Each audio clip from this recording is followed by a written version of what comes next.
be a show. Hello, everybody. I'm going to wait until a few people come in. I have a special guest tonight that I will reveal shortly as everyone comes into this. It's going to be an interesting night. Let me get it together and try to request her, and then I will bring her in. Here we go. I've requested her. We are slowly going to bring this together. Welcome, welcome, welcome. I'm often on by myself, as everybody knows, but I do have a guest tonight. And guess what? Your girl's doing too much. I forgot my water. Now I'm going to be like sucking on air. But that's not going to happen. We're going to get water. We're going to get water because it's going to be a conversation tonight. Welcome, everybody who's joining for another episode. You know what, on YouTube, I can't even say the full name of the show because they might like ban the show. So we'll just call it, for now, F Your Feelings, the show where we look to change the conversation around Black relationships. And so if someone is coming on the show, you know that they are a pretty brave person, especially when she didn't mind the fact that I didn't send her questions in advance, so she has no idea what I'm going to ask her, which I think is amazing. So the guest that I'm about to bring on, she was recently on Kendra G, and let me just say shout outs to anybody who has the gumption to go on Kendra G, because Kendra's cousins are no joke. I have thought about it myself, and I thought, no girl,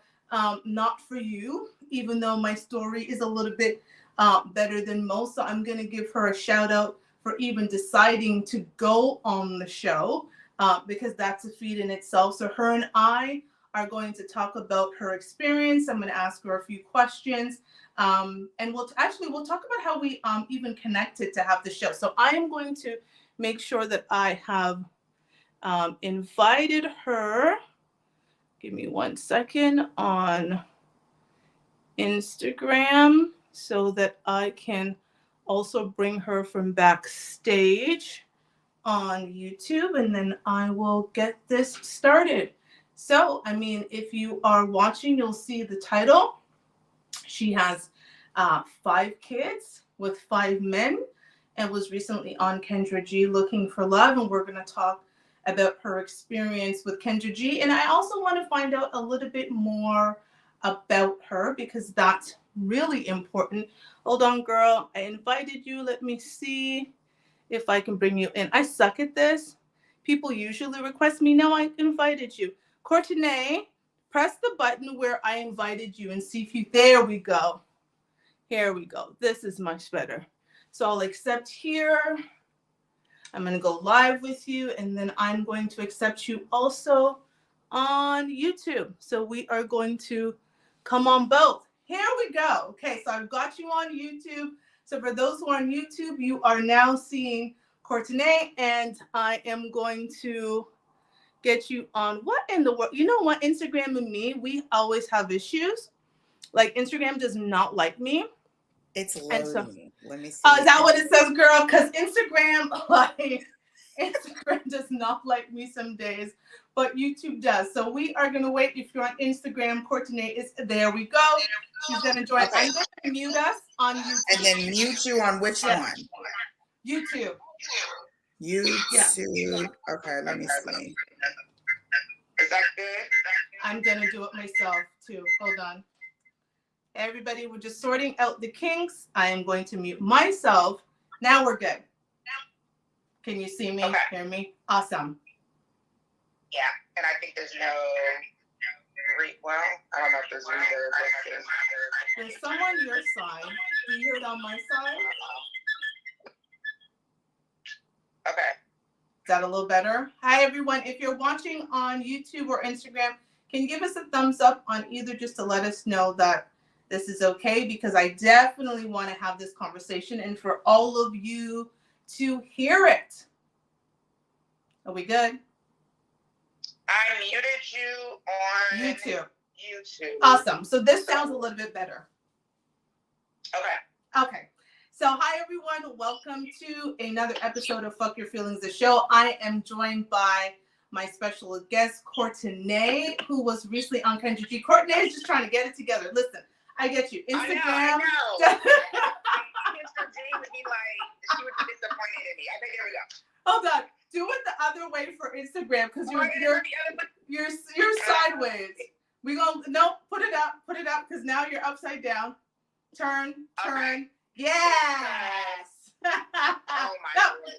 You know what? We gonna get it right. If you're on YouTube watching us, that's fine. On Instagram, we're trying to get it together. Instagram is a pain in my arse, and there we go. Instagram is a pain in my arse. I won't lie. So we got it together. So we are on, again, we're on YouTube and we are also on Instagram. So hello, Courtney. How are you? Hello. I'm good. Thank you so much for having me. Thank you so much for joining. So I'm going to give people some background because I wouldn't call myself a Kendra cousin, but I would definitely call myself a Kendra fan because I use Kendra's show as research for this show and just for life and so forth. And so how Courtney and I even started having a conversation was I commented on someone else's video. And it was a young lady who had also had multiple children by multiple men. And I think the like my comment was something like, at what point do you like learn? Like after the second baby daddy, like where do we learn? And then you kind of jumped in and you gave me a perspective that I don't often consider. And then Courtney ended up being on the show. I made another comment on another post and she said, hey girl, by the way, I was on the show and I mentioned my conversation with you. And I thought, oh my God, that's amazing. And so I went to watch your episode and I was like, okay, I have to have you on the show because Courtney understands that I have very strong viewpoints that I'm not afraid to share about women in her situation, but I'm also open to learning. And so I wanted to have a conversation with Courtney about her experience in Kendra G, of course, but also, again, I know that a lot of us, and I don't know if you read the comments on your video. I hope good for you, girl. Listen, I'm a Kendra G fan too, and I absolutely know that people are going to people. So no, I picked a couple, commented back and forth with a little bit. Absolutely would not. Wouldn't advise anybody. Yeah, if you go on Kendra G. Yeah, the cousins go cousin, and so they definitely cousins. But I didn't want to come from this from like a judgmental viewpoint because that's now I am. I always believe in the diversity of thought and opinion. And I understand that people have different life paths and we all are here and we've all taken different paths. We did not take the same paths. Our backgrounds are not the same. And sometimes we have to be open to dialogue. The concept of my show is to change the conversation around Black relationships. And that's romantic relationships and familial relationships and community relationships. So a little bit background for those of you who might be joining me from Courtney's page. I was born in Jamaica. So I am of Caribbean or West Indian culture, whatever you call. I'm actually the product of an affair. My parents had an affair and that's how I was born. However, I was actually raised in the home with my father and my stepmother, who for many years I thought was my mother. And so I grew up with my sisters and my stepmom in the traditional home with two parents. And it wasn't until I was 5 that I found out that my stepmom wasn't actually my biological mother. And so I was enveloped with love. Like I felt so much love from my family. And then I ended up having two mothers. And to this point, I still have a relationship with my stepmom. And what's so funny is my father passed away last September. And my fiance at the time found it fascinating because my mother shared a room. And so he thought to himself, like, how in the world do your mothers share a room? And it's like I'm 44, I was 43 at the time. Like shared a room after everything that's kind of happened with your father. And I said, it's called maturity. And we just are in a different space in life. So that's my background. And I grew up in Toronto, Canada. I am sitting here from Toronto, Canada. I have one child, so I'm giving you guys my background. So if y'all want to say, girl, I'm going to give you my tea too. So I have one child. She's 22. I have been married. It wasn't to her father. I was telling Courtney prior to this, girl, I only had the emotional capacity for one child. That was going to be it. It was going to be bingo bango. Tried to have my tubes tied. They told me I had to take a psychological assessment. I said, y'all are crazy. Ain't nobody having no more babies. And so here we are. I have a wonderful, amazing 22-year-old child. And so for me, when I hear situations like yours, I start to question, how did we get here? So I guess that's my first question. I just kind of gave you some background about me. If you want to tell me a little bit about your background, kind of your family upbringing, that would be great. Yeah. So absolutely, the first assumption is there was no daddy in the home. And it's completely incorrect. My mother and father were married up until my father passed in 2021 from COVID. Ooh. So 40 years. They were married 40 years.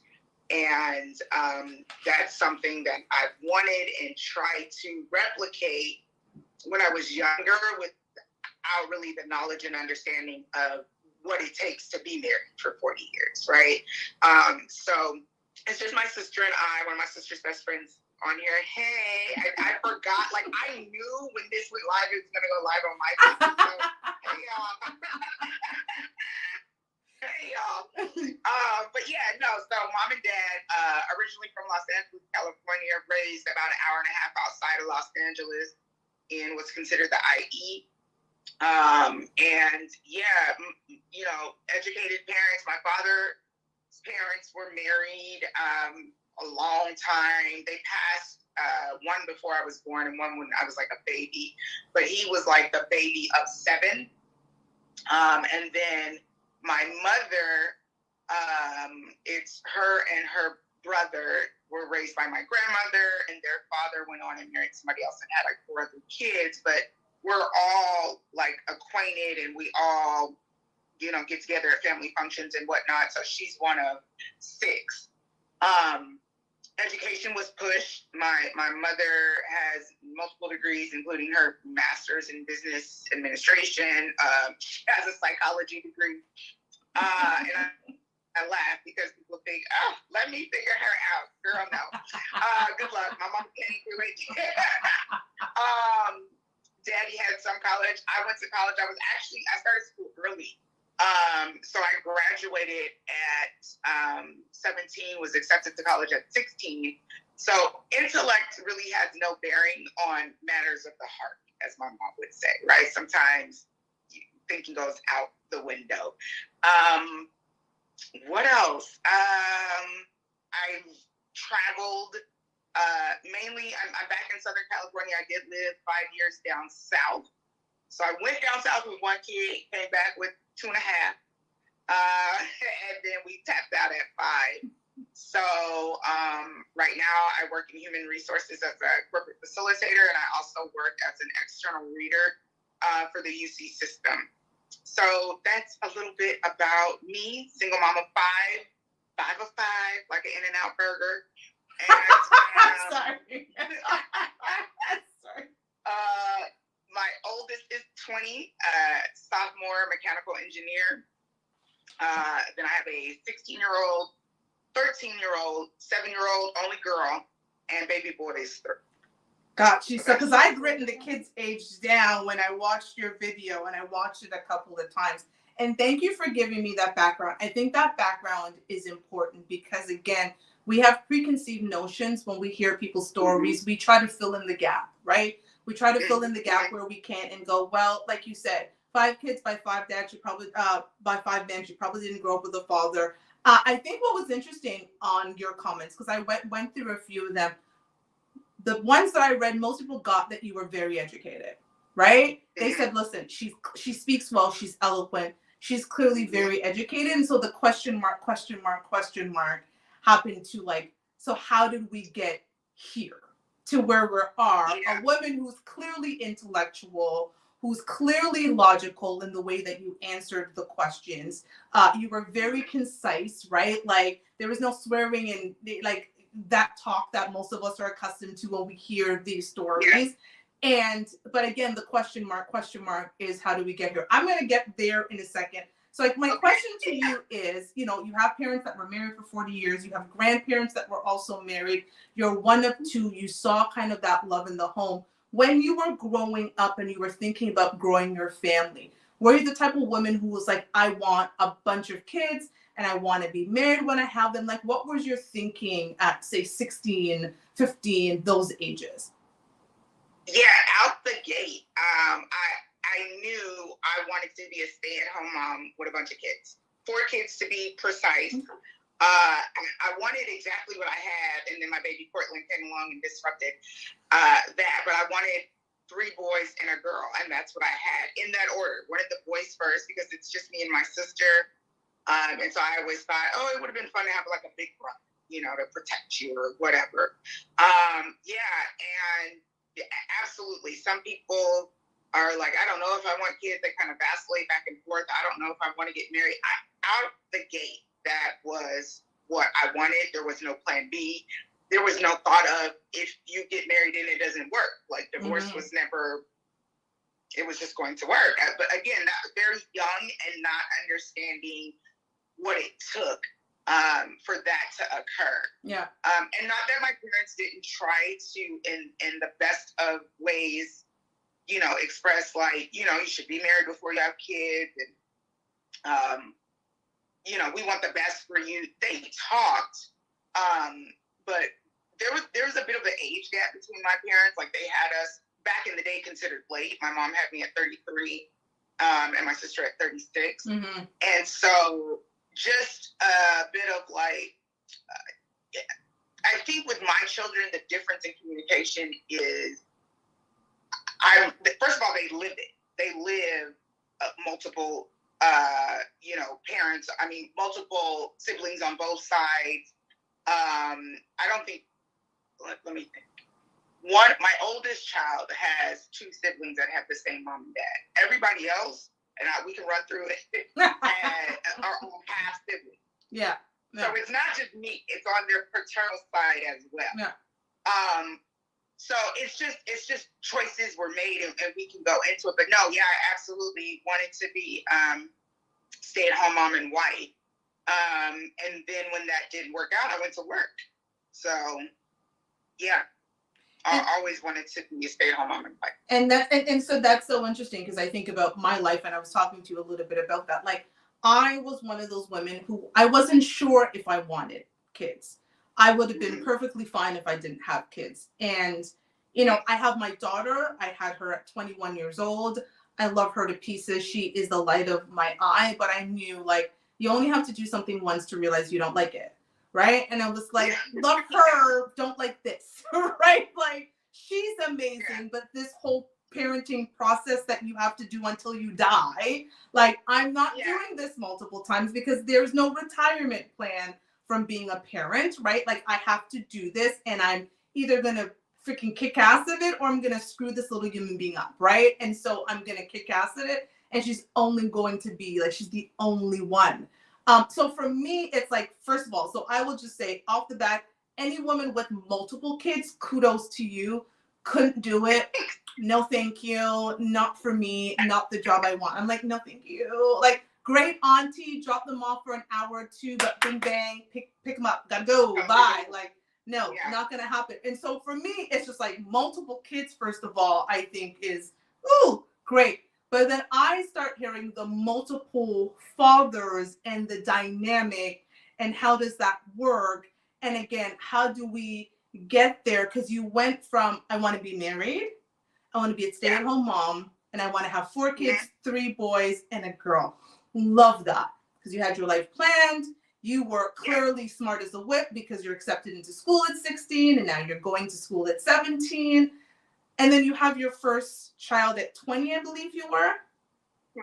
21. So we were the same age, because I was 21. And it's funny, because I remember, and I don't know if you have this, but, you know, I say to people, I always remember having to tell my father that I was pregnant. And not only I was pregnant, I was unmarried, right? I wasn't married to her father at the time. I did subsequently get married and then divorced. But it wasn't to her father. So I remember just having this conversation with my father about the fact that I was pregnant. And I could hear the disappointment in his voice because at that time I was in Toronto and he had immigrated from Jamaica to New York at the time. And then I remember him coming to my graduation because I graduated pregnant. So I graduated from university with a degree in psychology. And I always say my daughter was like the youngest graduate because I was like 6 months pregnant at the time. And I remember him finally kind of seeing me in person. And there was like a disappointment in his eyes. He never said it. She was the first grandchild. He had 7 girls. He never said it, but I could feel it. And I'm a daddy's girl. Like to this day, rest in peace to my father. Like I'm the spoiled brat who goes, well, my daddy would have. And my daddy, like I'm that girl. So here I am, daddy's girl, the baby in some ways. I'm number 3 of 7, but I'm the baby for the oldest 3. And I have disappointed him by doing something that I know he wouldn't have liked. And I thought I could never do this again. Like I could never feel that kind of disappointment that I would just somehow shamed him, which is always funny because I just told you I'm the product of an affair, right? But there was always this, right? Like there was always this desire for me to please my dad and do the right thing. And I knew that I was doing the wrong thing in my father's eyes, but I also knew for myself when I got pregnant, it was now or never. Because if I didn't have this child, I was just not going to have a child. And I remember like having kind of going through that back and forth with myself and going, should I like not have her? And I felt like there was a voice that said like, do it. And it wasn't her father's because he was like, have the child. He wanted a girl so badly. He was like, have her. It was both of our first, have the child. And I was like, oh, I don't know. And there was kind of a voice that said, have the child. And I'm so happy I did because she is an amazing human being. But I just remember that feeling of okay, I can't do this again because I disappointed my father and I only have the emotional capacity for one. So here we go. Like, this is it. I'm going to do this well, or I'm not going to do this. So for you getting pregnant at 21 with parents who were married, who had instilled these things in you, when you had to reveal that first pregnancy to your parents, particularly your father, like how did that conversation go? That's an interesting question. I honestly, I don't even know if I like did a big reveal. I think so. At the time, I didn't live with them. Mm-hmm. I moved out at 17, went away to college, and so I remember my mom saying something like, "Are you pregnant?" I'm just like, "No." Like we never even had the conversation that I was having sex. So, and not because they didn't try. My mother and my grandmother, in particular, were very like, whatever you need, and you need kind of. And I'm just like, and to this day, 5 babies later, I'm just like, I'm not discussing this with you. It's a very weird dynamic for me, and I think my kids are not like that. But I don't recall doing a big reveal. So with my oldest, had the baby at 21, we were engaged, right? And I think that was more of the topic of conversation than the pregnancy because they did not approve of the engagement. They did not approve of him. So, and of course, fast forward 20 years later, they were right. God bless them. We got through co-parenting. Our child is amazing. But he is with who he needs to be with, praise the Lord. And I am single. So, that was more of the topic of like, no, like to the extent I had a diamond ring, I had a wedding dress, we had invitations out, and we called it off. So that was more of the topic of conversation. I don't recall a big reveal with my father. I remember my grandmother, I was laying on her couch and she was just like, "You're getting fat." So they knew. Mom and grandma knew. And I was like, "Oh, Granny, let me just unbutton my pants." So I think it kind of just came out in that way. Yeah. But I don't recall ever just kind of like sitting down with my dad and saying, "I'm pregnant." No, not with well, not with any of them, and particularly not with the first. And like I said, the whole engagement and that drama was more prevalent on the table than the baby. So in my mind, right, because again, I did want to get married, wanted to be the stay-at-home wife, mom, whatever. When I found out I was pregnant, it was just like, well, we're getting married anyway. So there wasn't this big kind of like, oh, what are you going to, it was just like, oh, we're getting married anyway. But that did not happen. So Courtney, I just realized on YouTube, you've muted the actual mic on StreamYard. Can you unmute that and just unmute the actual device? I just want to make sure that people are actually here. Okay, and now you've unmuted it. I hope that works. Yeah, I think that should be. I can't hear you, but I just looked over and I'm like, I don't know if people can hear on YouTube. I hope they can. So if not, we'll make it work. We'll make it work. Okay, so that's interesting. It was like the engagement. There were so many other things going on that wasn't revealed. So that's interesting. I'm actually going to pause for a second, and I'm going to play, before we go into babies 2 through 5, I'm going to play a little bit. I edited down the video of your appearance on Kendra G, but I am going to play a little bit of the part that I want people to hear. I think it's interesting. You say a lot in this segment. And so give me a second. I'm hoping that we can, I put it up in 5, 4, 3, 2, 1. I will play this. So can you guys hear? I'm calling from Southern California. How old are you? I'm 41. 41, okay. What's your zodiac sign? Capricorn. How many kids do you have? I have 5. Oh, that's how old is it? 20, 17, 13, 7, and 3. All by the same man? Absolutely not. What's wrong with having kids by the same man? Absolutely nothing. We could go absolutely nothing. Unfortunately, that just was not what panned out for me. Okay, 5. Girl, now no kids. Go ahead. I know. I'm gonna get it. Well, okay, first, right now with the 3-year-old dad. Because Kendra, he was married, unbeknownst to me. We lived out here in Southern California, and his wife at the time was in Tennessee. I didn't have any knowledge until I had the knowledge, which was after I had the baby, because she doesn't live here. They were legally separated, so I did not know. Did he get divorced? He did and married somebody else. He's a liar. He has Kendra, and I didn't know. At the time, I had 4 kids. So I thought he had 4 kids. There's about 12. That's what he does. That's his character, unfortunately. Let me ask you this. Have you ever been married? Sure. I have not. I've been engaged. You've been engaged. So no judgment for today, but you couldn't settle down with any of the 5 men you had children with. So my oldest, right, 20, I had him at 21. I was like a high school type thing. We were really young at the time. To the extent that I'm like, sir, you just turned 20. Could you imagine being a father right now? He's absolutely not. So was young, and let me be completely transparent, right? Because whoever knows me knows it is what it is. I've seen people say, and actually one of your guests one time was talking about another guest that has multiple children with multiple fathers, and the ideal of, well, why didn't you just make better choices? Didn't you learn by baby number 3 or what have you? When you're not in a healed and whole place, those concepts or those choices about making cognizant, aware choices, it can't be expected from somebody who's not cognizant and aware. Unfortunately, my past, we're talking 15, 20 years ago, right? I've been in abusive relationships, and instead of dealing with the hurt and dealing with what was going on, I just pushed through and went to work.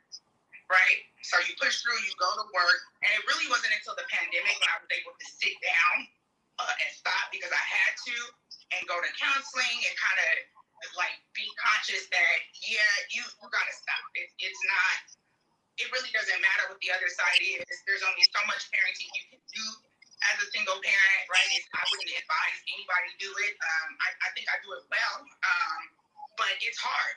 It's hard. It's not fair all the way around. I do co-parent well with the fathers that want to be involved. But at the time, I did not deal with me and my choices. I own that. And now I'm in a much better place. Okay. So I wanted to go through that because there was a couple of things. First of all, again, kudos for going on Kendra G. Give me 1 second. I'm just going to fix something on my phone.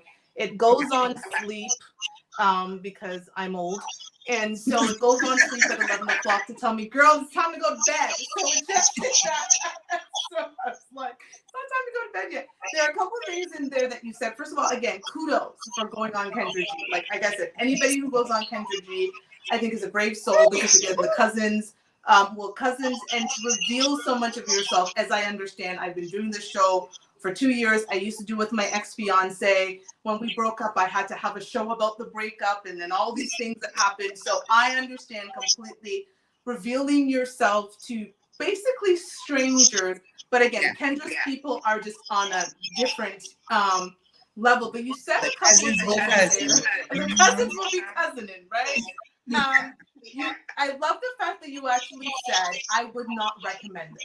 Like, I like the fact that you did not, for lack of a better word, glorify your choices as if, you know what, I'm a strong Black woman and I got this and y'all can't tell me nothing. Like, there wasn't a defensiveness to your tone. It was, you were kind of matter of fact, I've made these choices. This is where I am. And I'm now living with the choices that I make. So I will take that, right? And giving that advice that I would not do that. So now let's go back. You have baby number 1. So baby number 1 is 20 now. You break up with baby number 1's father. Wasn't the right relationship to be in.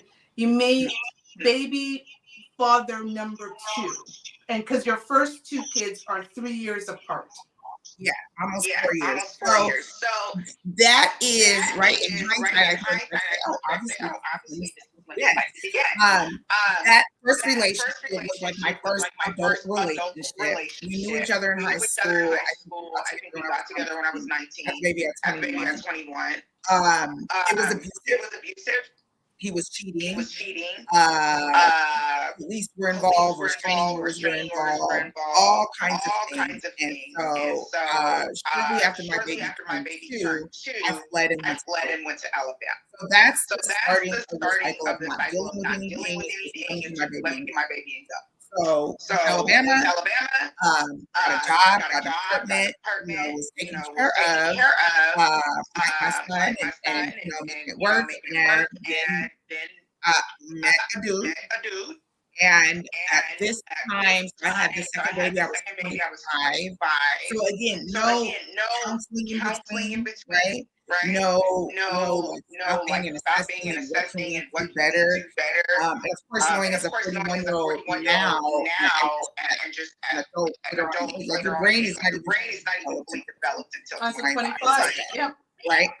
So this is a trauma changes how your brain processes. Right? So at that point, I have a baby. I was engaged, not engaged. There's abuse.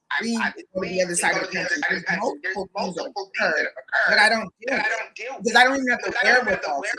At this point, you're a single mom provide for your child. Right? That's what I did. Met my second oldest father. My aunt actually introduced this. She's probably kicking herself now. But it was there was no like let's date or it was just like haha you're funny.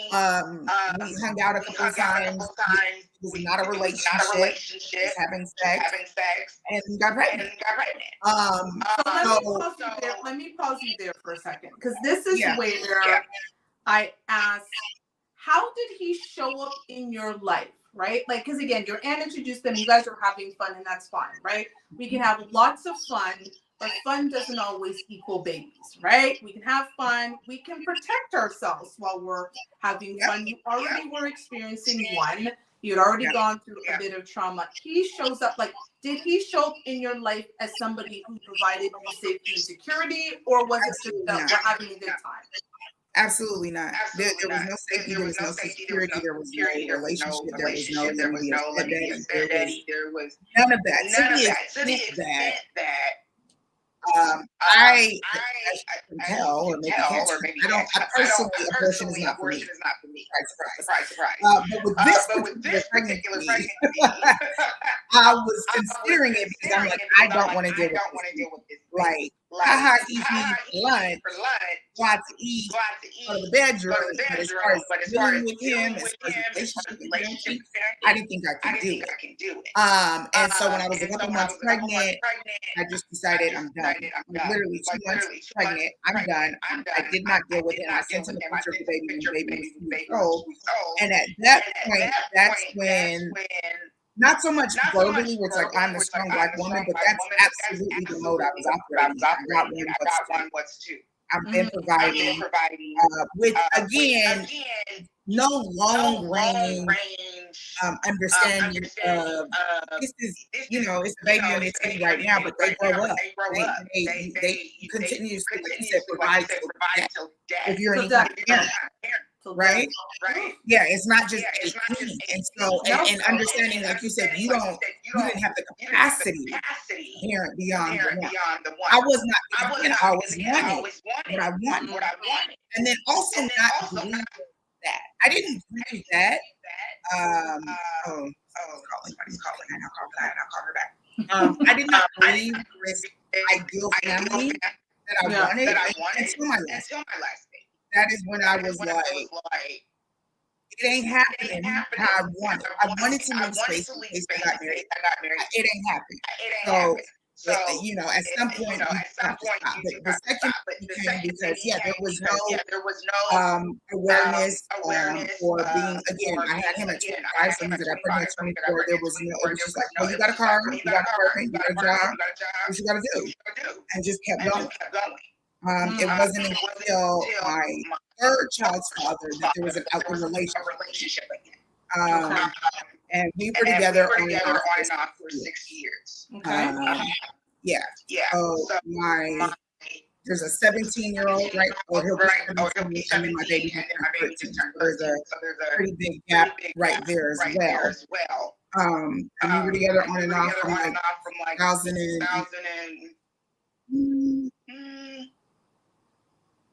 I guess 2006 till about 2010. Okay, so I'm going to pause it there for a second. So I'm going to go back to something you said with child's father number. I actually really dislike the term baby daddy. It's a thing. So I'm going to say child's father number 2. Okay, so number 2, no relationship. And kudos to you for not believing in abortion. I can completely respect that. But you and I both know, and we're, as now 40-something-year-old women, there's a whole list of things between like having sex to pregnancy to abortion, right? There are things in between. So knowing that this man, and I get it, we do literally, honestly, we think that we're grown at 2021. We have no clue. Again, people, if you do not know, the brain actually does not develop until you're 25 years old. It has been proven. We both said it, and we don't know each other from Adam, right? Like, so, but this is fact. I have a degree in psychology. It's something that we study. So we're very clear when you're out there making these decisions, you're actually not making them from a place of necessarily logic. There's a lot of feelings. There's emotions. And that person looks good. That person looks great. Like you said, they fit some things. Let's go out and have some fun. Why didn't you protect yourself while having fun with number 2? So when I tell my story, or I say I'm thankful. And the worst I got was a kid. When you say protect yourself, right? Condom, you got on birth control. I just was right. If we're just being honest, I just did not. God's good grace. Never got nothing that was gonna kill me. Just reckless decision. And in pregnancy. But again, in that mindset of I want these kids. So not people say, oh well, you must have planned it if you did not plan it. Again, all of that comes with being conscientious. And at that point, I was not. I was on autopilot. I go to work, take care of kids, take get up, go to work, do the same thing. thing. There was Again, restraining orders in place, right? So there's the trauma of on and off, still dealing with that, is there communication, there's not communication, there's court cases, there's all kind of things in between. No excuse. Could I have popped the pill? Yeah. At one point, I think I tried. It was back in the day. I think there was a patch. There was a patch. There was a shot. There was all kinds of things. Yeah, they had healthcare in Alabama. I just didn't. Had a good job. Just did not. It did. I guess because I did not see my children as consequences. Right? Like, you need to protect yourself. Trying to protect yourself from the consequences of bad actions and bad choices. And I never saw them as consequences. I respect that. Yeah. Because I was it the smartest thing? Have consequences. Like, that's my biggest thing. Every choice has a consequence. Yeah. And we are where we are in life because of the result of our choices. But I also always preface that, which is why I told my story in the beginning. I'm a woman who doesn't have that. Listen, I'm a great mother. If my daughter walks in the door right now from what she's doing, she will tell you, greatest woman ever. But when it comes to having that mother gene in me that says, yes, I want to have multiple children, that was not me. My parents were only going to get one grandchild from me. So I didn't have within me what you have of, yes, I want to have these multiple children and be the mom who goes to soccer and do all of that, like over and over. No, it was one and done or none for me. Yeah. And so with my mindset of that thinking, I could look at your decisions like, girl, like, you didn't think, like, you don't realize these little humans, they're little sucklings, like, but that's from my perspective because of my mindset, which is why I wanted to have this conversation, to not go on about me like, girl, what you thinking going on Kendra G with 5 baby daddies? Let's get into it. Like, let's really have a grown adult conversation about the choices and why we are here we are. Okay, so I'm going to go to number 3 now. Let me say this at the time, right? I didn't think my children's consequences still don't. But maturity will tell you there are still consequences that they impact of parenting like this. So at the time, I was not aware. Now at 49, right? There's lots of things you can go into that. Those were not the best choices. Even if it directly in that moment, it absolutely impacts the children. I love that you said that, because that's something that I wanted to get to a little later. But I'm going to go back to number 3 now. So child's father number 3, you're actually back in a relationship. So you're in a relationship with child father number 1. You guys were engaged at work. Child father number 2 was fun times, kind of getting over what happened with child's father number 1. Yep. Now child's father number 3, you're in a relationship on and off for 6 years. You clearly get pregnant, have a baby. Why didn't you require more of child's father number 3, understanding that you now have these 2 children by 2 different fathers? And I can only imagine, again, I was a mother of 1. I broke up with my child's father when she was 1, and I had to kind of do this and do the co-parenting thing. You're trying to do it with these 2 men who may or may not be in their life. That's got to be hard as hell. I cannot imagine having 2 and the daycare and all of that. Now you meet child's father number 3. He showed up in your life in some way for 6 years to happen. Yeah. Why did you require more of him to be able to then give him? Because I believe a child is the highest honor we can give a man. We can't give them anything higher than, here is a child that shares your genetics. You've done it twice. Now you're doing it with another man 3 times. Like, what was in your mind at that time with child's father number 3? Yeah, so we were together on and off 6 years. We lived together. That's the only one I ever lived with for about 2 years.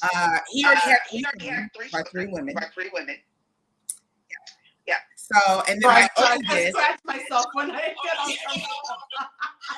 So when people, and I don't, my sister's like, maybe it's just because that's the realm you in. there are a lot of people that I know personally that they may not be as open and vocal about it, but this is not uncommon, unfortunately. So it's okay. So my oldest, if you backtrack, he had one child before I had mine. So he had one. Yep. So how was he not ready for two when he already had one? Say it again. How is he? What? You said he didn't like he was ready for yours when you No. Number two is not ready. Okay, number two didn't have any. Okay, yeah. But number one did. Yeah, and number one, we told him, well, he's a great father. His children are doing amazing. He wasn't ready for marriage. Gotcha. In the way that I wanted to be married. Yeah. So number two, he's a mess. And he has no other kids. Number three, he didn't need. He was like you. He could have been. He could less. And unfortunately, he didn't take the path. He took because I'm going to be the best parent that I can be. She's here. He's no. So three. He had three with three women. Again, at this point, I have two men. So I'm 25 at this point. We've been together and we were together on and off for 6 years. At the end of the relationship, we were going to get married and all, let our mouth say it. I actually moved back home. Now, on and off, came back to California, on and off, in a very toxic, abusive relationship.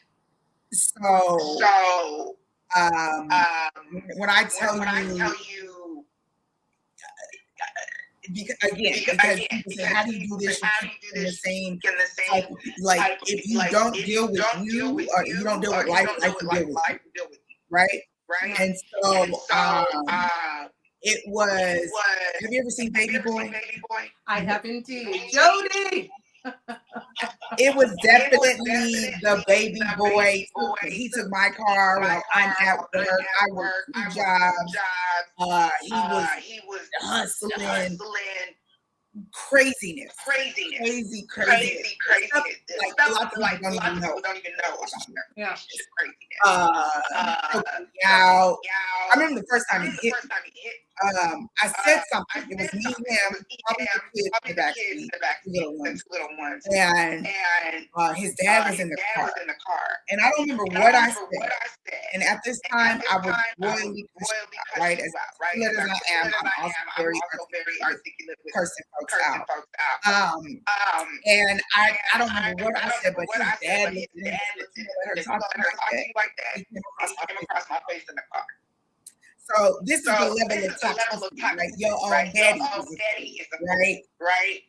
Nobody knew. I lost my part. I had everything again, because that's one of the things, right? Yes, I'm a single parent, but I was always providing for my kids in the best way possible. 2 bedroom, 1 bathroom, just out of town, lived in Homewood. Everybody knows it about Alabama. It's the Birmingham Metro. It's a suburb. Had my car, brand new truck, worked 2 jobs. Right, so on the outside looking in, you're holding it down. On the inside at night, he's beating on you. The kids thank God we're little enough where they have they were at daycare. So on and off for 6 years in a completely abusive relationship. And that's why I decided at the end of it, okay, I'm either going to get it together here in Alabama or I'm going to get it together home. Now, I wasn't done. You were done with him. You continued. Yeah, he was going to come and marry me and all of that, and didn't. So the other baby daddy was in Alabama. Right? The other child, the second number 2. Yeah, he's in Alabama. He called me and his wife. So-and-so is rolling around in your car. Girls. So all of this. And then I ended up having my out here without him. He never came. And he ended up in 2019 dying of a heart attack and a stroke at 39. Oh my God, I'm really sorry to hear that. Rest in peace to him, and hopefully your child is okay. Because I was 42 when my father died, and that was difficult. So, rest in peace to him. But you said something that I think I want to double back to. And I know everybody hates this man, or most people did. I was a fan. But Kevin Samuels, when he used to say, tell me why your last relationship broke up without blaming the other person. And many women found it difficult because they wanted to say he was toxic, he was a narcissist, he was a misogynist, he was all of these things. But one of the things that I always say is healed people don't date toxic people. So if the man was toxic or the woman was toxic, it also means that you were toxic.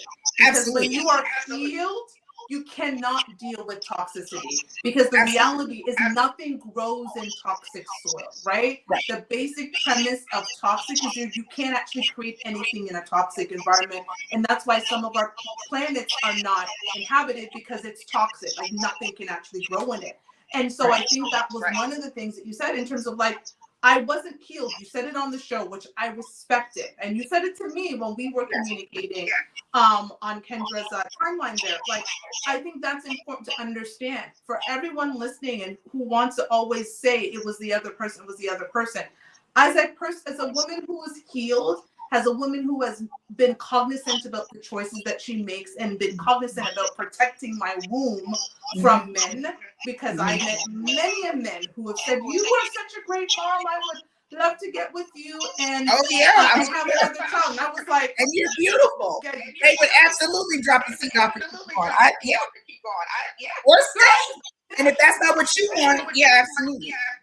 Yeah. I was like, miss me with all of that baby dead that talk, because at the end of the day, I knew that no matter what, married or not, because even when I got married to my husband, I made it clear I didn't want to have kids. He had 2 kids on me. No, 3. One was proven by DNA. The other 2, I didn't stick around for the DNA test. But we digress, not about me. But I was very clear about the path that I wanted for my life and the decisions that I was going to make in my life, and that nothing was going to impact that. So the reality is we have to be mindful when we start projecting onto other people to take, and I know ladies, I know in 2023, this A word is like the dirty word, accountability for the choices that we make, because the reality is you're making it from an unhealed place. And thank you for actually being accountable to say, listen, I knew that inside I had some shit going on. I was dealing with that toxic man, and let me just be clear for anybody who wants to misconstrue what I'm saying. I am not saying that Courtenay was responsible for that man's actions, but what I'm saying is if she was in a healed place, that man would have never been given the opportunity to enter her life to do what it is that he did, because he is, rest in peace, sir, was not the best man. Right? You would have not, and I think that's 1,000%. That's 1,000%. And I think I said it on TV. Like, there's not one person that contributes to either the success or demise of the relationship. Yeah. So what happens in abusive relationships, people don't know, right? Like you. Not only are there states and times where you're victim, states and times where you don't get out, one, because you make better choices and go on, you become the perpetrator. So it was mutually. Now, can I, as a woman, no, I couldn't. It didn't matter how big I was, I was physically stronger. But did I throw things? Yes. Did I bust windows? It was crazy. It was crazy. And yes, we were both in toxic places. And I saw somebody in the comment, my healing began once I started speaking with accountability. And it wasn't even until I got back and stepped outside of the situation, got in some more trouble, but it wasn't done, that accountability started to surface. Right? You're like, oh, girl, there's more. So, no, absolutely. It was a toxic relationship. He never saw his child in person. Videoed his child. Yeah, because he was in Alabama. Got married, did whatever else, got divorced. And when he passed from a stroke. He had had a stroke and I believe because we weren't really in communication, we had resolved our issues, everything was squashed, and so I'm at peace about that. But he has a bunch of like Facebook pages, and they're not like you could, now that I know he had a stroke, you could tell something was off with his page. It affected his cognition. Unfortunately. So yeah, came back to Alabama, left that. It wasn't that. So now I'm came back to California. So now I'm in Cali. Yeah, baby number so 3. you now have the 3 kids. And so then you eventually meet child's father number 4. So how does child's father number 4 show up in your life? Is he coming in as your knight in shining armor and he is going to marry you and things are going to be great? Or does he show up as the rest of them had shown up? He shows up like number 2. He shows up like number 2. Now, between baby number 3, who is 13 now, and baby number 4, she's 7. That's like 6 years. So there's a big gap, and people don't understand. It's not like I just popped him out back to back. No, there's, and again, I was with baby number 3's father for like 6 years, on and off, and then I didn't have a baby until 6 years after that. Yeah. So again, can you use birth control? Sure. Yes, I'm back in California. There's definitely healthcare here. So my daughter's father was definitely just getting back on this, right? Because we have 3 little kids. There's no going out.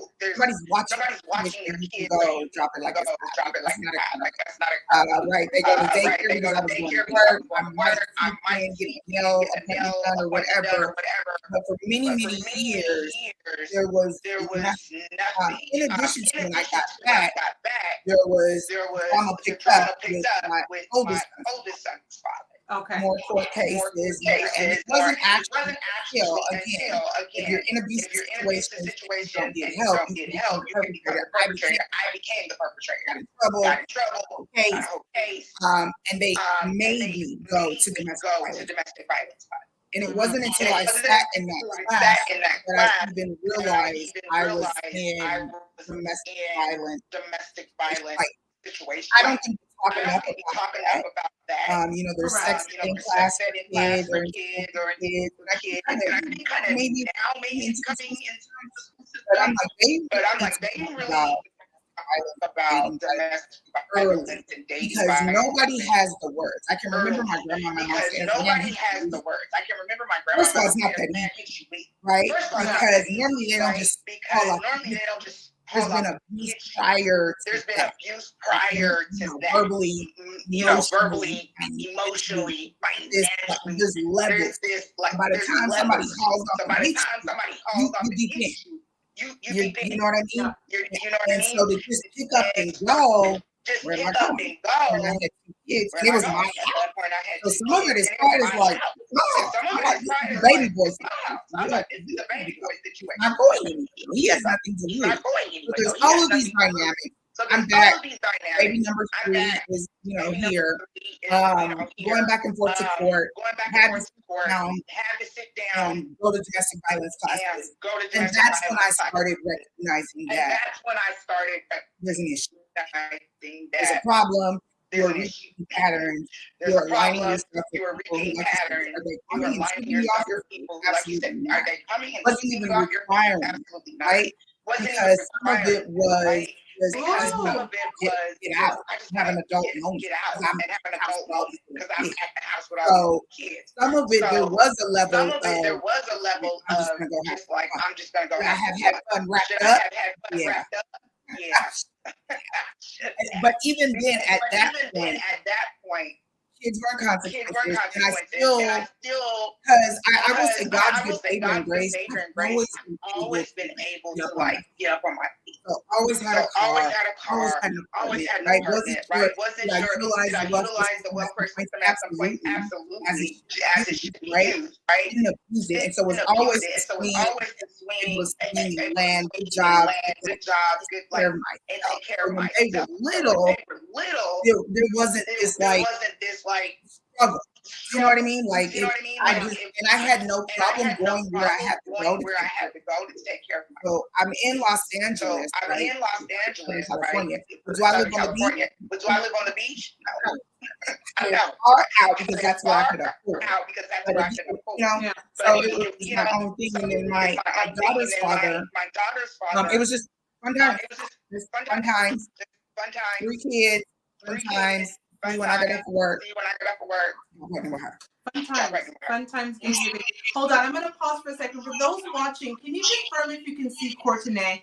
On my stream, you're kind of coming in and out, and it's a little bit pixelated. So I want to make sure that, because this is a really good conversation that I really want people to hear. And again, thank you, Courtenay, for being so open and so honest and so raw about your answer. And again, I wanted to come from a place of love and healing and not as a place of girl, because I have a show called Fuck Your Feelings. But it's about really opening up the dialogue, and thank you. So let me know if you guys can see her, if I need to have her go out for a second. It seems to be okay. We're going to continue. Okay, so you said something, and you used the R word that is so important. We have to require things from people, and I'm not going to say people, from men. Right? Like, if you don't require something, why would they say no to available pum pum? That's what we call vagina in Jamaica, right? Like, it's available, it's there. There's no price on it, let's say, with respect to, in order for you to get this, it requires these things to happen. It's just there. And so I you know what, like, I used to talk to my ex about it. So for those of you who didn't start watching the show in the beginning, my ex-fiance was a former basketball player. This man was 6'9" and handsome and would tell me 2 degrees. He's got a degree in economics. He's got an MBA in finance. He's played overseas for 6.5 years in different countries. He had vagina thrown at him since he was like 13 years old because he was like 6'5" at 13. He was just an amazing man, but his experience with women between, you know, being like 13 to, you know, we ended about 6 months ago we ended. So he's 47. It's been interesting, right? His experience has been interesting. And he was always like, women didn't require anything of him. And so he was like, why would I do this? Like, when we got together, I was very clear. This is what I require. Right? I'm looking for marriage. I'm looking for this. I'm looking for that. And if you cannot give it, thank you very much. You can go over there next, right? And as fine as the man is, and all of these, listen, when I walk into a room with that man, I would literally see women fan themselves. I was like, all good, all great. Okay. However, like, this is what I need from you because I understand the value that I am bringing, right? I know what it is that you're looking for, and I know that I can bring those pieces to your life. And that costs something. And what it costs is your respect and your loyalty and your commitment. Those are the 3 things it's going to cost for the value that I bring. And it's funny because we don't realize as women how much power we have. But we lose that power when we give up the vagina freely. I'll be honest with you. Right? Yeah, I don't disagree. I don't disagree. Kendra said something recently. So the other side, I don't disagree. I actually, and I tell my boys, right? The 20-year-old, of course, you know, is out dating handsome boy. All the kids are beautiful. But I'm like, listen, we have a really, really good relationship. Again, he's the oldest of 5 on my side, and he's the second oldest of 5 on his dad's side. Multiple women. So we have really honest conversations. And I'm like, if a young lady is, you know, in your sphere, right? And you don't care for her in the way that she cares for you, right? Or you see she doesn't care for herself how she should. You have 2 options. You can, you know, try to pour into her. Or you're not required to. You leave her alone. One of the, you do not play. You don't play. Because I said your mom was once young, and your mom was like,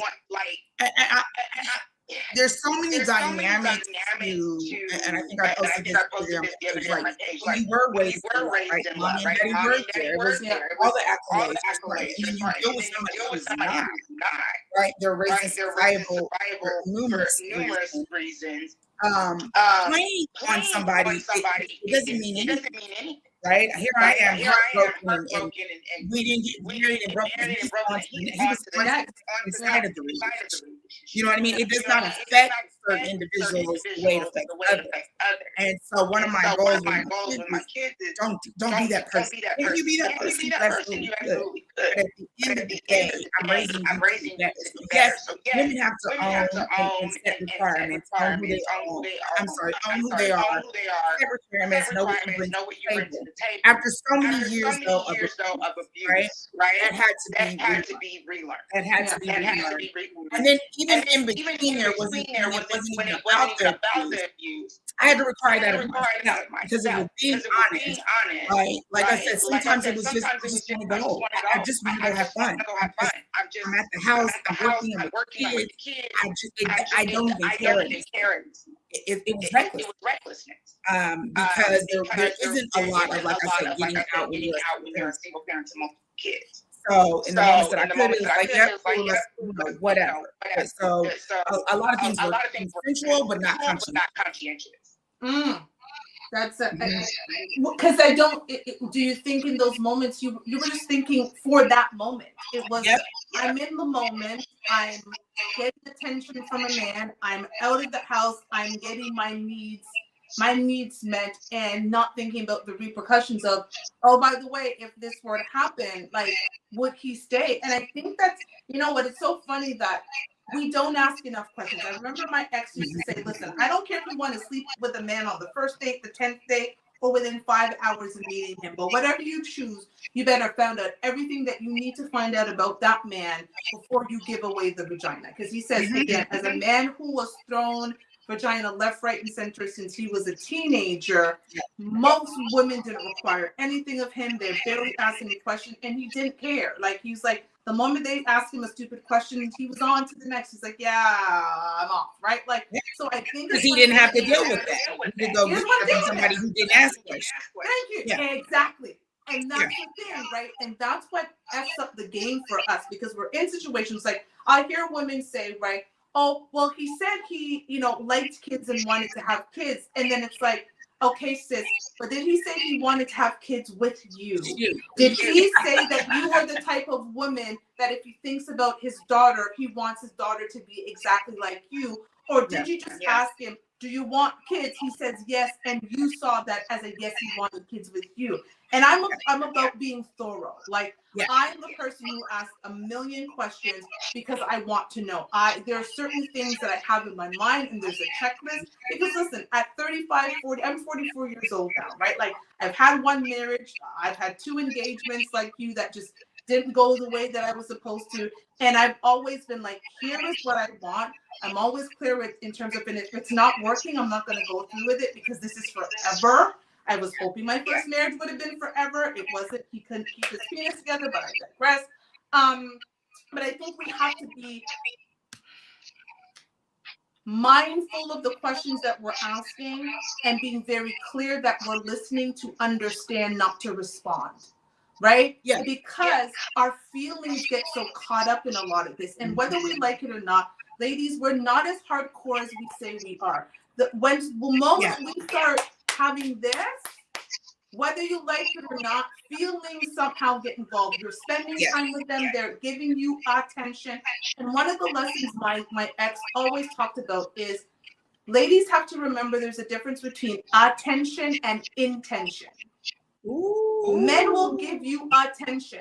I get attention. I've got 34 double D breasts. I've got a huge old ass when I stand up and a small waist, right? Like, I've always gotten attention. It's how it's been.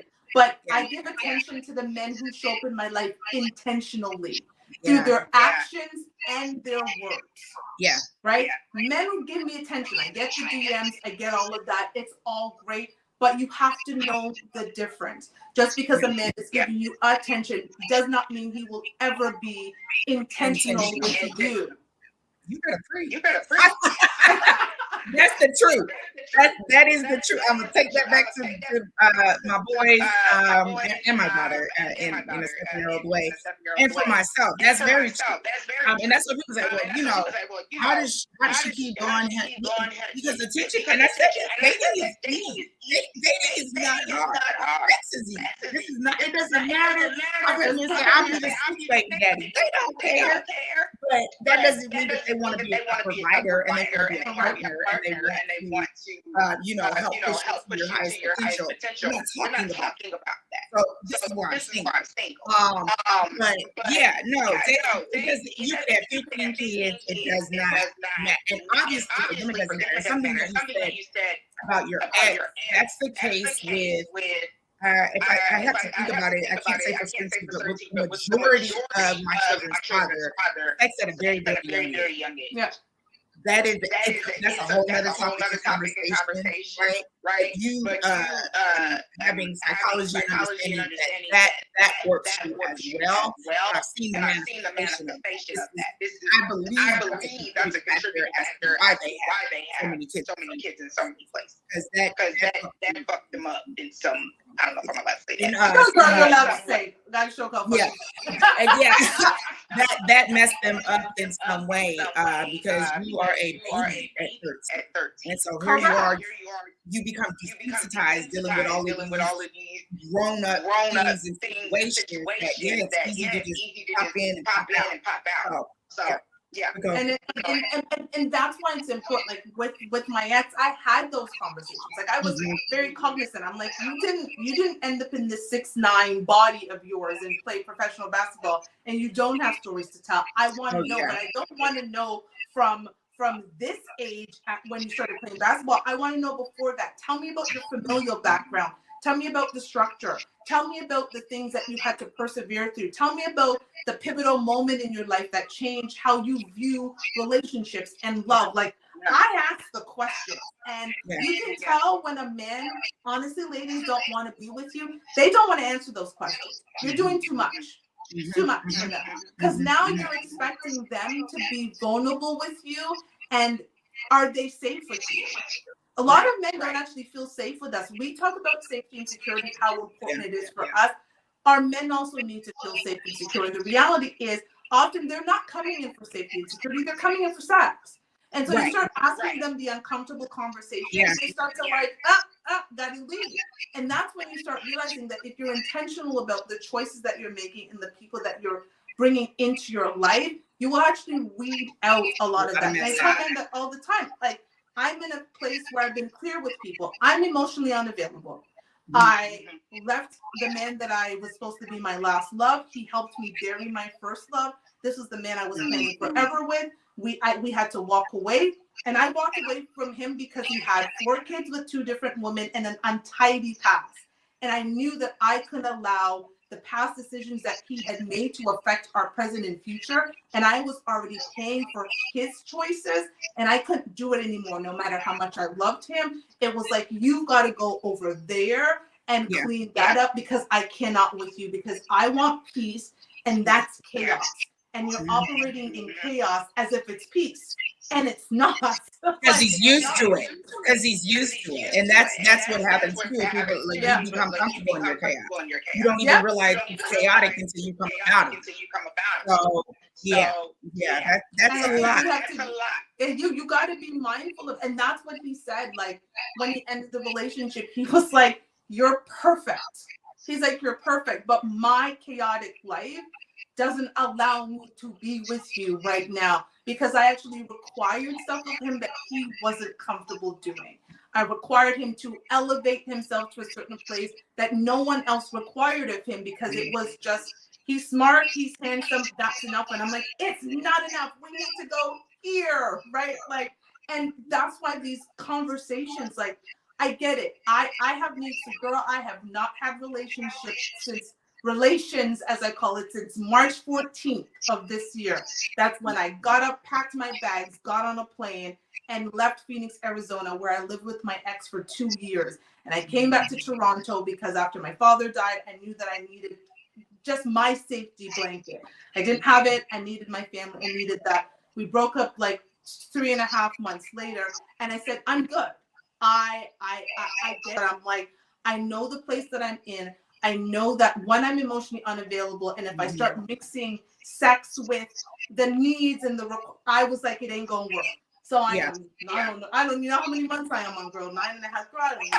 I don't lost count, right? But I was just like, I require this of you. So when men show up in my life, I'm just like, first of all, I'm emotionally unavailable, so don't even bother.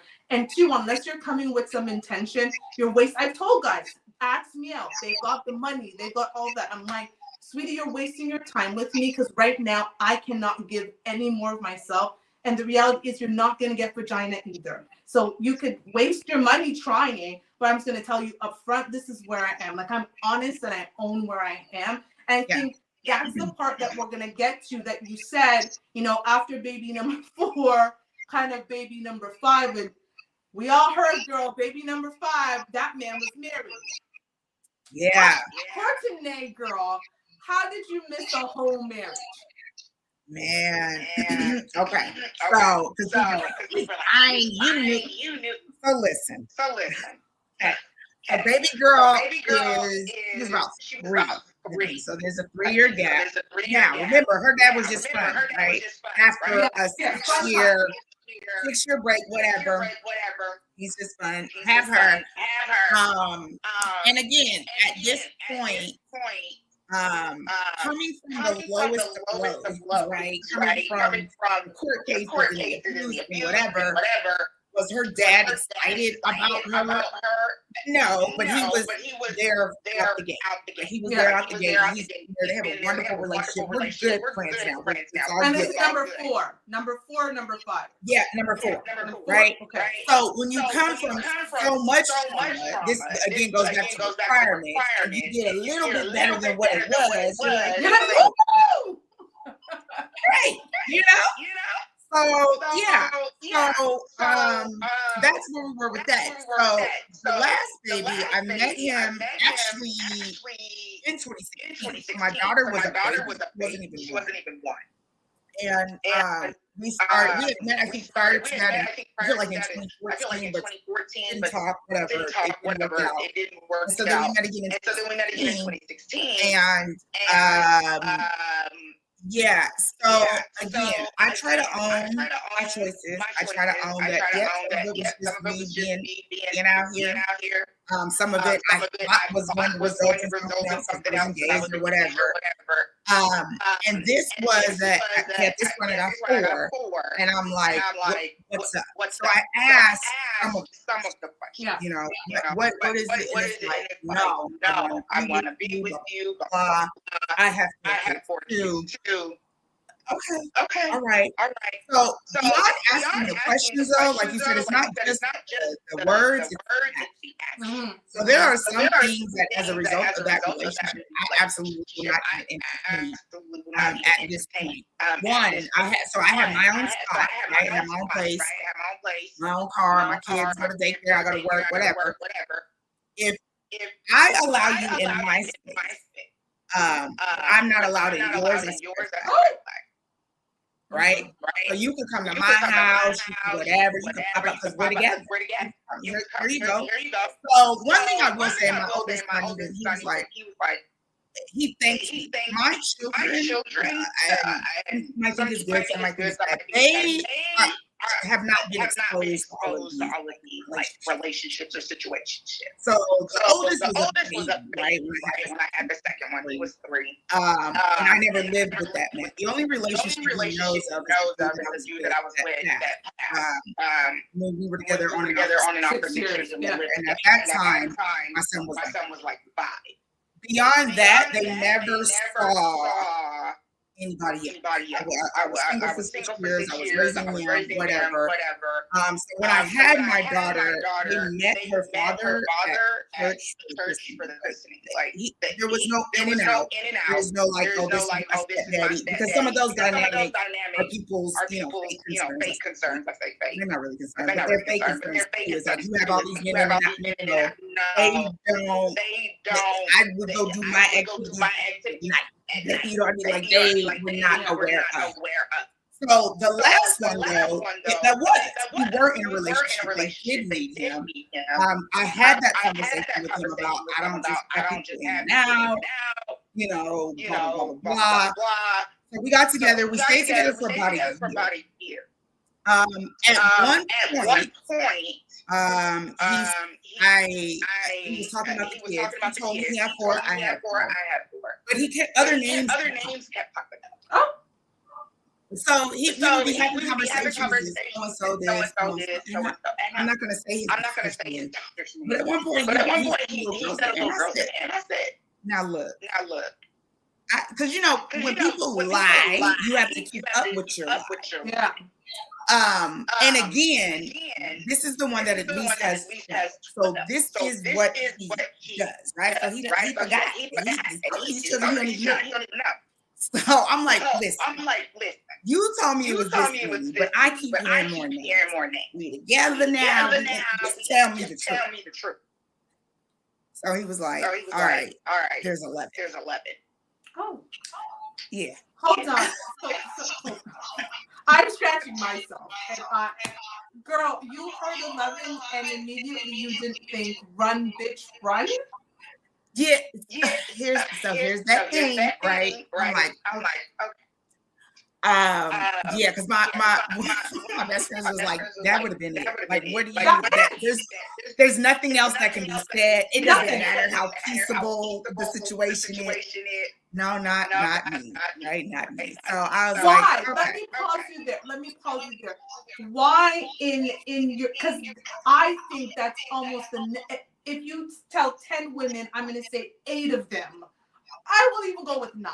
9 of them would have said, Courtenay, this is where I would have been.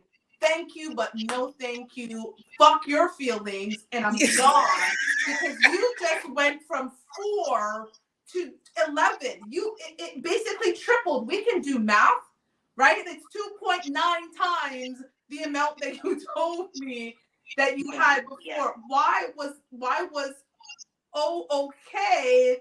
Let me continue on your response as opposed to thank you so much. I gotta go, sir. I guess the best way is like lack of boundaries and lack of requirements. Like lack of standards, right? Because it had been so long. We broke up in 2017. My last relationship prior to that ended in 2011. So it had been so long. I felt like there was some healing, there was some whatever. Obviously that was not a great choice. And because I loved him, right? Love is not enough. Not all. Love is not enough. I don't love much at this. Love is not enough. It's not sustainable. And it doesn't even that I said, okay, so he had some of the kids with it doesn't. It's ridiculous. So we broke up and actually did not have a kid, right? We didn't have a kid until 2020. Hold on, wait a minute. I'm a 90s girl. Hold on. So you eventually you go, yeah, this is a little bit too much.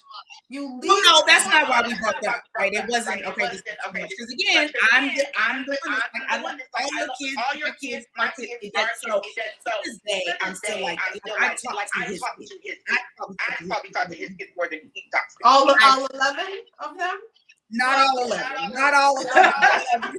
a good 6 or 7 of them. And the same thing with like my daughter's father. Like when I said we're all getting together, we get together. That's the children are the children. They should not be, penalized for parents' own choices, for inaction.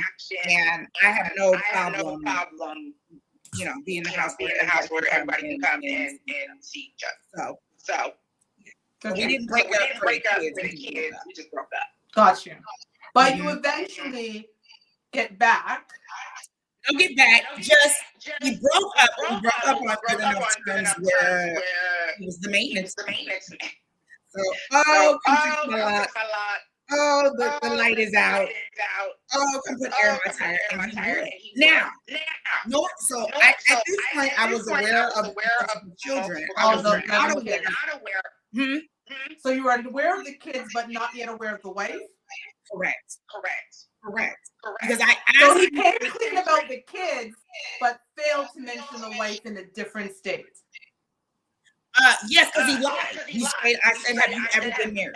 So it wasn't that the questions weren't asked. It was that this was no, I never been married. I was in a 10-year relationship. You were in a 10-year relationship. Yeah, and just when I wanted to get married, she didn't get married. I just didn't work out. So that was his wife. His current wife. He was not divorced at that. So, but let me ask you this. So at what point you realize he's a liar? Because again, we went from 4 kids to 2.9 times. Okay, I'm just basically the amount of kids he started with to what he ended with. And you still trusted that man to think that anything else that came out of his mouth was truthful? Because at this point, I would question everything. I'd be like, I would be Googling private investigating, been verifying. Like I'd have been on been verified, had his whole social and everything, and see what pops up. I did that, at which point I got too little too late. Yeah. I don't even know if it was so much. I believe him at this point. I think. So at the point when I asked him if he was married, I don't know that the kids were revealed. I think the kids were revealed after that. And so of course, we're broken up. We're not together for 3 years. So there's nothing. It doesn't matter if I believe you or not. You don't have any bearing on my day-to-day life. I've gone on, you've gone on.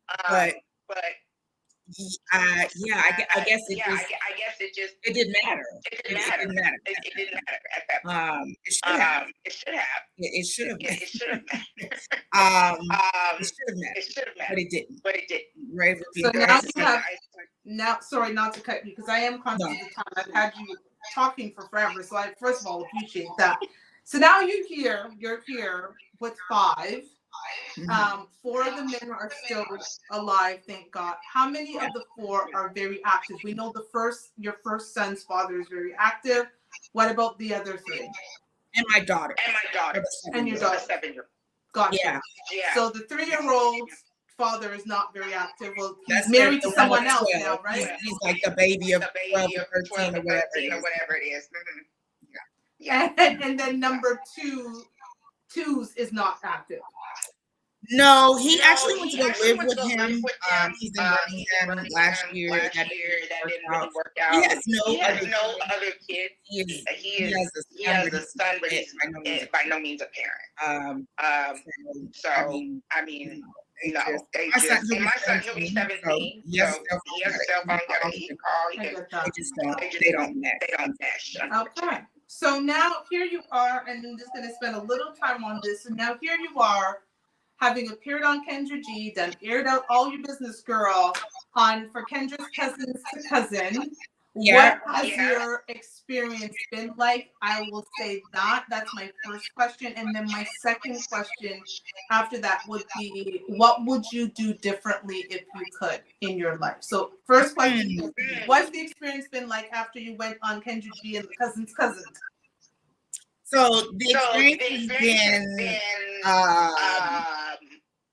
eye-opening, right? So one thing, you can think you're healed until you have to start speaking about your stuff, right? So I feel like healing I don't think it's ever over, right? And I feel like sometimes, almost like when you have arthritis, right? In the cold, my shoulder might bother me more, right? Yeah. Right. But in the summer, I'm okay.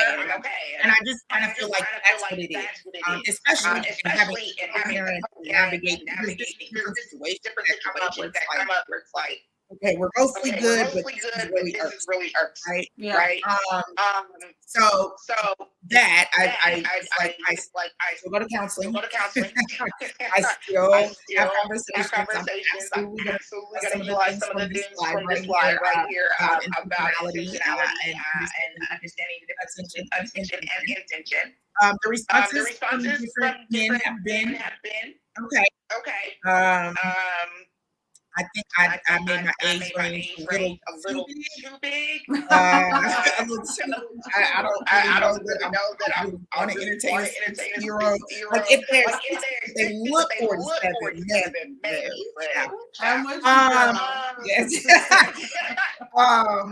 Yeah, but it's been fine. There's again, it's too early. I don't even think it's been a week. Has it been a week? It's been about a week. Just a little bit of a week. Yeah. Okay. Yeah, God. Yeah, I think 5 days actually.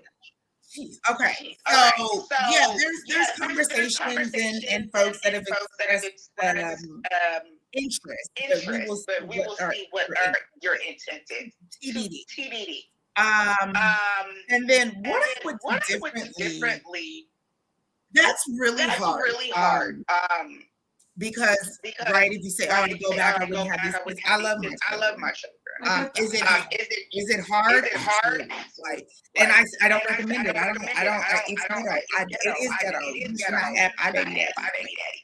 Because it's just so at the time when I said, I kept going. I didn't view my children as a consequence. Yeah, but having to co-parent 5 different households, 5 different personalities, not only just them, right, the men, but they got other babies. There's other kids. Like this goes very, very deep, and it goes deep forever. Yeah. Right? Just because the child is 18, so what? Our son is in college. Gonna one day get married. We got graduation. Like it never stops. We have all of these blended, not so blended households that you have to deal with forever. So I don't know that I would change anything. I just hope to. I love the diversity of thought, and I hope this becomes the narrative for other folks going forward. Like make better choices, act with intention, and then be responsible. Because at the end of the day, like the babies are what matters. And although there might not have been immediate consequences, has my mental health suffered? Absolutely. Parenting is hard. Parenting is hard. And when you have to do it with no support, day in and day out, child support is inconsistent. Forget child support. Somebody just showing up emotionally. I see you're tired, take a nap, I'll take the kids. That's not happening. You're always, especially when you have little kids. The older ones, they're on their video games. Something is always being required of you. And a lot of times I don't have it. I'm going to be honest. Like, my mom was like, take me to the park. I'm tired. So she doesn't understand, right? She had my dad, it was just 2 of us. He's stay at home mom. Sometimes I'm literally like, I have the capacity to do what I have to do, which is provide. I gotta get them to school. I gotta go to work. I don't like find fault with myself or beat myself up because I'm like, I'm here. I always show up in the best of ways and maximum potential and fullest parenting. No, that's not realistic. And I don't think that's realistic in any life. There are some days where our mommy radar is off. But there are more days off, unfortunately, than on when you're by yourself. So I would say if folks have the option of doing this with who are not going to show up versus who are, don't do it. Amen to that. Don't do it. So my last 2 questions, the second last one is, being where you are right now, 41-year-old Courtenay, what advice would you give to 15-year-old Courtenay? Ooh, baby girl, slow down. You couldn't tell me nothing. Remember, I got accepted to college at 16, was in my own spot at 17. I was grown. You couldn't tell me anything. Slow down. Life is going to be there. There's no rush. Slow down. I would say slow down. And babies, I think a lot of times we're told when we're younger, change your life. Like don't be a mom, don't be a but being a single parent is hard. Being a parent is hard. Let's just say that. You know, single, couple, whatever. It's all kind of Whatever. parents. Being a parent is hard. But I would just say slow down and do you. Travel. Like I travel with the kids. I take them. I go. If to the house, 4 or 5 people. I don't know how you do it, girl. Thank you. So, like I said, I've been blessed in the ways of my always had a good job. I was been able to provide, but it's tiring, and I would just say slow down. I love that. And it's funny because I remember kind of saying that to my daughter. I was like, listen, adulthood is the longest thing you're going to do, right? Like, you get 18 years. Listen, they get 18 years and then they're like, yes, you're an adult now. And it's just like, but you're kind of not, right? Like, you're still trying to navigate life. And I always said, like, I made all my mistakes so my daughter wouldn't have to, right? Like, we celebrated when she was 21 and wasn't pregnant like mommy was. And we celebrated when she graduated from the same university I did, and she was on the dean's list, and me and her father were there, and we're like, technically, kid, you graduated twice because your mama was pregnant. Now here you are, right? We basically said to her, like, we made all the mistakes and you don't have to. So, in the summer, my daughter was in Nice, France, right? Like, she was in Nice for a couple of days, and she did an exchange program in the UK, and she's like, my daughter is a competitive dancer. She came 3rd place on Canada's Got Talent a couple of seasons ago. Like, my daughter is doing it and living it, but I was like, because I traveled the path that I paved the path for you. Like, my job was to get all the cobblestone out of the way and pave it as much that you wouldn't follow the same path that I had followed, and you would make different decisions.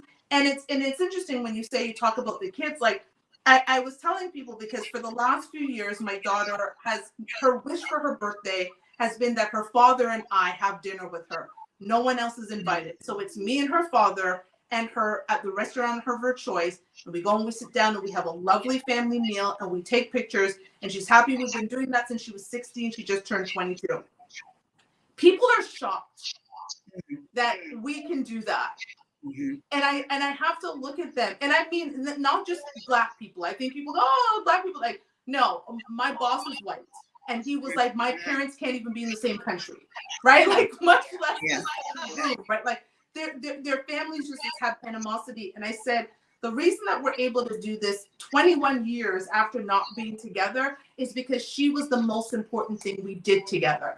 Yeah. And this has never been about us. It's always been about her. When we created this child together, our commitment wasn't necessarily to each other, but it was to her. And I remember saying to my daughter, let me be very clear about my relationship with your father. Your father did not always want me, but he always wanted you. Yeah. Always wanted you. And that's something that I could always say with her father. He wanted a girl so badly. It was both of our first children. Like, he was very much involved, and I never wanted to convey, just because the relationship with me and him broke up, that somehow the relationship with him and her were severed. So I made it I think she was like 15 or 16 when I sat her down. I said, because I don't want you to have any type of men issues or whatever, just because your mother and father weren't together. Let me just let you know, Daddy did not always want me, but he damn well always wanted you. And I think as mothers, we have to think about the messages that we're conveying to our children. When we are in situations when we didn't marry their father and we've gone off and had different lives. So that gets to my last question, because you have one baby girl. What advice would you give your baby girl when she is getting to this part of her life where she's going to be exploring relationships? Man, I don't know. I'm gonna be honest. I am honest. She knows, like, she has siblings on her dad's side, but at 7, I don't think it's registering. You know what I mean? She's just happy because we have no girls in the house. She has three sisters over there. So one that's right below her. He has kids. So my daughter's 7. He has a 7-year-old and a 5-year-old, and then he has 2 older daughters as well. So she's just happy to go play with her sisters. Which, again, that's something we're able to do, because that's the kind of parenting we have. I'm super grateful. What I would tell her though is, and maybe she feels some of this now, because she is the only girl, so she is really like, mommy, I just want to go me and you girl time, and I'm just like, I'm not here. Right. So Right. So if you want the kind of household where you're not stretched so thin, right, and where you can kind of take a break from the boys or whatever, you have to be wise with your choices. And luckily she gets to see me and her dad are good, but I'm like, you it's really something kind of like, I don't know any school I don't have the word, because I had the pleasure of growing up with my parents, right? In the same household. And I tell my kids, like, I empathize with you sometimes. Or a lot, because it's like, I don't know anything. I don't know to say that my dad wasn't there. He showed up. He was there. He passed at home. But you know what I mean? So I think I would just tell my daughter, be wise. I think I'm going to pass your advice along, just because somebody's giving you attention doesn't mean they have good intentions. Correct. Right? And you have to be able to decipher the difference. Like, and ultimately, right, at 15, 16, it's on you. I mean, even as an adult, even I hear a lot of times married mothers saying the majority of the parents a lot of time falls on the mom. Yeah. At 15 or 16, not only do you not have the mental capacity, you have none of that. So can you make it? Yeah, there's plenty of people who have success stories and come out on the other side. But you're definitely muddying the waters in an unnecessary way. Like you said, we paved the way. My kids don't have that we got it out the mud. Y'all did. Broke as I am in California, and I said that I live in a bedroom, 3,300 square foot house. I drive a brand new 2022 Grand Cherokee. Like you know, they don't know anything about mud. They don't know anything about nothing. Right? Like the hardest, everybody has their own room, their own TV. We got toilets that spray. They don't know nothing. Not a bidet, girl. Yes, the bidets. The seats warm up. So they have no cognition and awareness of stroke. They just don't. So for you to go and then, and I know that, and I empathize with my parents. I definitely apologize. Sorry, mom and dad, I didn't listen right, because I know they felt the same way. It's like, we paved the way. We brought you out of the ghettos, brought you up to the suburbs, and you still went and did right, what you doing? Yeah, so I would just tell her, there's no embrace the fact that there's connection, right? Embrace the fact that you can just call somebody and get a job. There's no glory in it. That's how you have to get it. Cool. But I think sometimes Black kids in America feel like, oh, I didn't struggle. Almost like T.I. saying, yeah, I don't know his whole story, but sir, stop it. Use your connections and get your life. So, that's one of my baby daddy right now. He's going to the Army. I'm so proud of him. He's going to the Army. He's making good choices. He's doing better than me, and better than what his father chose to do. So, but yeah. I would just tell my daughter, you can go on the road that's been paved for you. There's no fault in being a princess. There's no fault in dealing with intention, and slow down. I love that. So you would give the same advice to your 15-year-old self that you would give to your daughter. I agree. Slow down. There's no rush. Like, life is there. It's there to be lived, and you're gonna live it. And like, experiences are so important. And you think about the things that you kind of, and I'm gonna call it, we miss out on certain things when we have children young, right? Our priorities become our children. And I say to people, at this point in my life, my daughter's 22. She actually just walked through the door. I am like me, right? Like, I'm like, I was telling you earlier, like, I've written 9 books. I'm writing my 10th. I have 2 shows. Like, I have a full-time job. I have a consulting business on the side. Like, I'm just like, I'm doing everything. We're going to go to Europe together. Like, I get to do those things with her because I poured so much into her. And we have to remember, like, I was thinking about it today. I'm like, you're going to be raising kids for 3 goddamn decades, woman. 3 decades. Well, I just stopped nursing. I just stopped. One of my best stopped nursing. 3-year-old. He'll be 4 in February. Literally about 2 months ago. So yeah, I get out and I get with them, but you know when you're like, oh, I get to do me. I'm like, my mom was like, good luck. I'm gonna be 60. It is what it is. It is what it is. Yeah, child. I got a long way. He's only 4. Listen, I say hats off to you. Thank you, first of all, for coming in and having this conversation. I hope you enjoyed it as much as I did. Like I said, you know, the purpose of my show is to change the conversation around Black relationships. And we watch these shows and we hear these stories and we make up our narrative about who these people are. And you were one of the people that I heard you speak and I was like, there's more to her story. I need to find out more. So thank you for joining me. Thank you for everyone who's commented. No, I really, listen, I wish you the best. We will definitely stay in touch. Yeah, I'll let you know if any of these folks are dating with and slow down. Okay, this is gonna be my advice to you. Girl, slow down. We know we got to get our park service, but I got you. Not everybody needs to plumb, okay? Down there. You're right. You're right.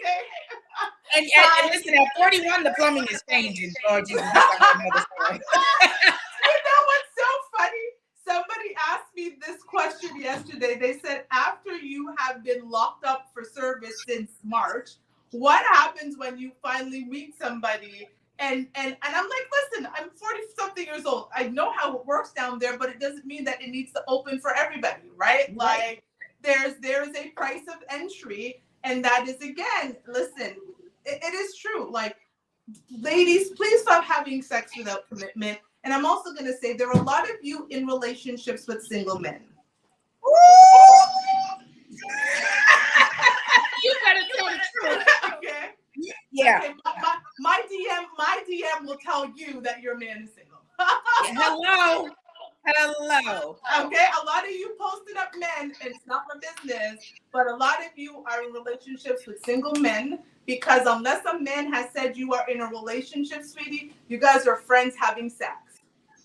That he happens to go out and take out for some food, right? Like, we like to muddle the lines and think, but he introduced me to his mama and he did this. Until that man has said we are in a relationship, you are in a situation that is fun and there is sex involved.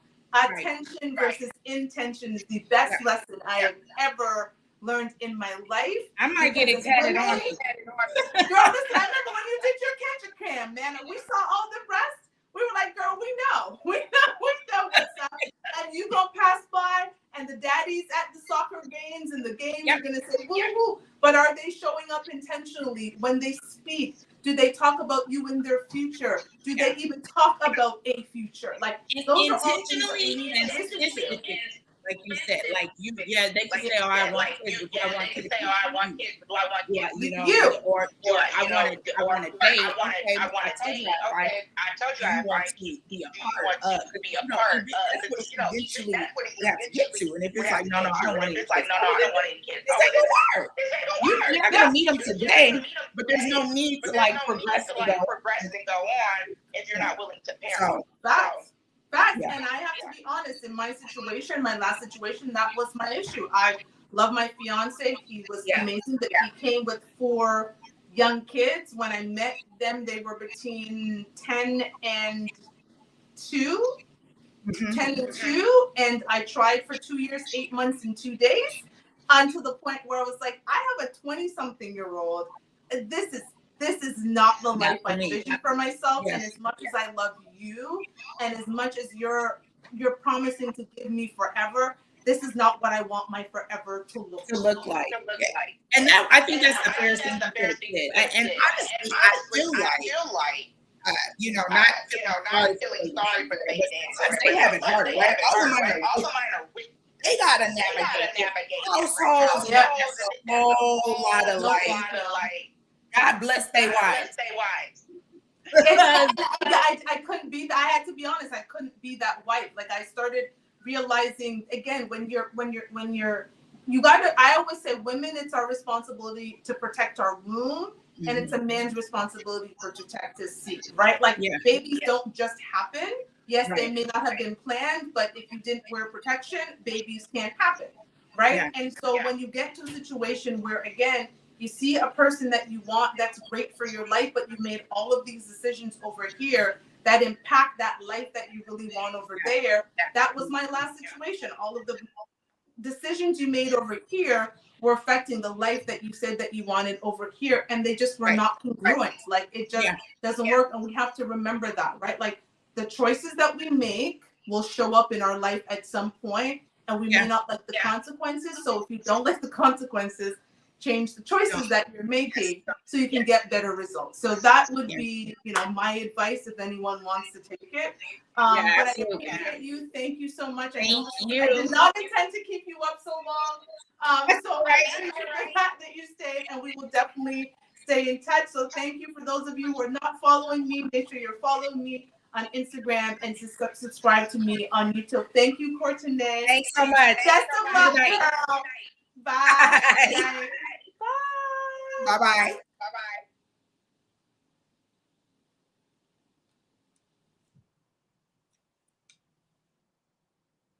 Yes, I'm sure I want to end the video. And good night on YouTube. Good night.